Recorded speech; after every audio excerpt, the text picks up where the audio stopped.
one of the things that's really good for Orlando, and we talk about how our market is very consistent and really good and everything. And there's another number one ranking for the Orlando job growth, which is really awesome because where the jobs are is where the housing is very healthy.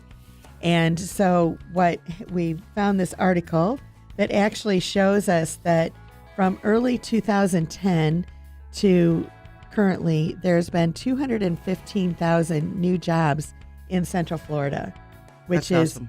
which is really good. And it is continuing today in 2016.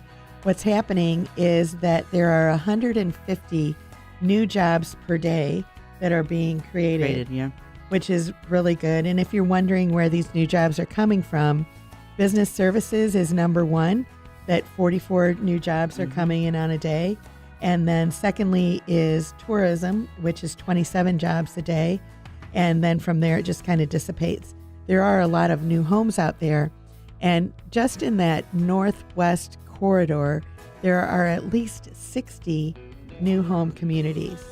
So if you're looking for a new home and you think, oh, I'm just going to go find it on my own, there's a lot of places that you may not consider. And one property or one community might have something that just would be that thing that put the icing on the cake for you that we can help you find. With the different communities, with the different price points, there's some communities that are just simply houses. And then there's some communities that actually are planned unit development that actually have like a downtown kind of an area, might have a restaurant or two and all kinds of things like that don't cost any more in purchasing, but for your lifestyle might be something that you want to consider. Yeah. And that's probably why the prices are not going too high, because with the new job growth, there are new homes that are there. And so as a result of that, they're just sitting there ready to rock and roll. And so that comes to play that when you're selling your resale home because you've lived in it, what happens with that is that you are a lot of times competing with the new construction. Yeah, that's true. And there are new construction homes in the area that are starting as low as the mid 100s.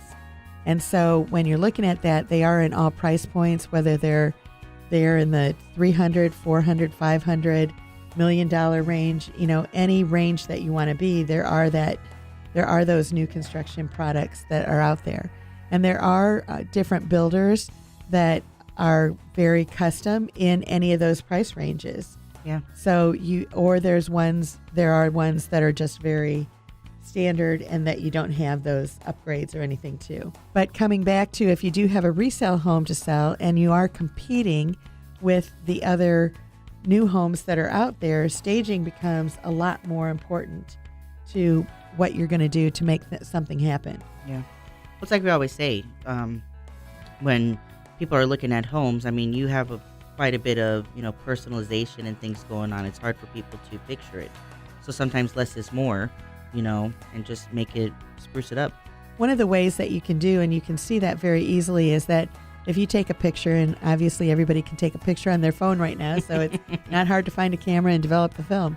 But you can go ahead and take the picture, and when you look at it, you go, oh my gosh, all those little things that are sitting on your countertop or sitting on a table, they really show up in the picture. When you come to staging or you come to actually making things look good, it's not necessarily as tough as and the big expense that you think it's going to be. Because when you think of staging, you're like, oh my gosh, this is going to be really expensive and we're going to have to do a lot of things to get that done.